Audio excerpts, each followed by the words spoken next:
He just might be the wild card in this presidential election. Joining us today is Libertarian presidential candidate Gary Johnson. Governor Johnson, so good to have you here. I'd like to think I am the wild card. Right, you like that. You like that title. Well, let's start with a broad question here. For people who are negative Trump and Clinton, why should they be positive, Gary Johnson?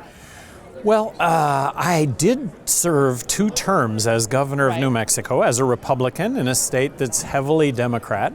My running mate, Bill Weld, same in Massachusetts.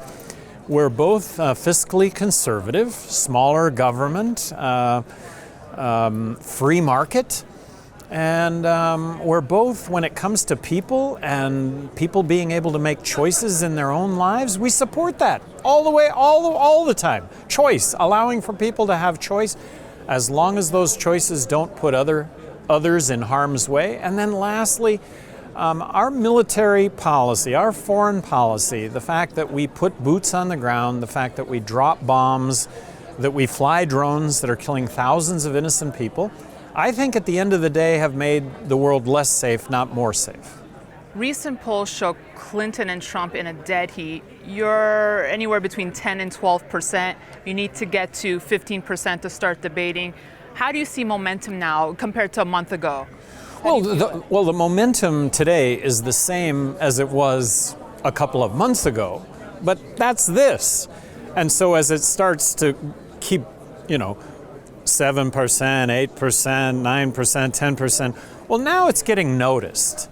And so it's very significant. It really is having an impact. Who do you think you're really attracting lately? Is it millennials? Is it the Never Trump crowd? Who do you think you're really attracting? I think it's everybody. I think it's the majority of Americans that, broadly speaking, are fiscally conservative and socially tolerant, accepting, don't care really, as long as you don't force it on me. So here's the question. How do you compete on a monetary platform here against Trump and Clinton?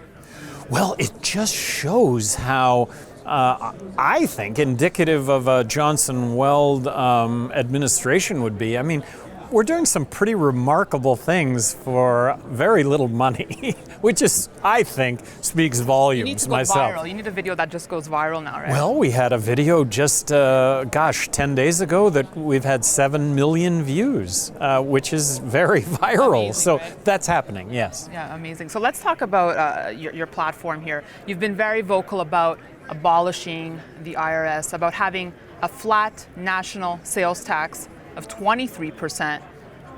But I'd like to know your views on the Federal Reserve. How do you see the role of the central bank?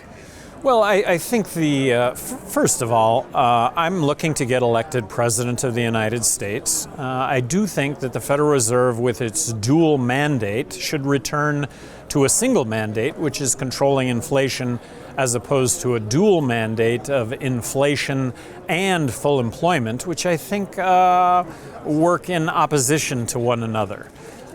So Federal Reserve, if Congress were to abolish the Federal Reserve, which they're not going to do, but if they were to do that, that is a function that could get taken up by regional banking. So you would be in favor of abolishing the Fed? Well, it's not going to happen. I just think to even have that discussion is misleading. But if Congress were to submit legislation to do so, yeah, I'd sign it, recognizing that we could function without it. What about auditing the Fed? Auditing the Federal Reserve,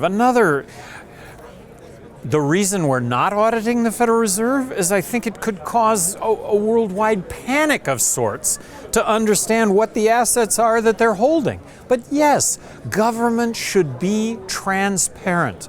The problem, and I don't want to say problem because I support auditing the Fed, but the issue with auditing the Fed is just the shock I think that it would create. How many assets are they holding, in what categories? And I think that could cause shock because you think we'd find that what percentage of government bonds are they buying? What is the portfolio when it comes to mortgage-backed securities? Are they buying stocks? What equities do they hold? It goes on and on.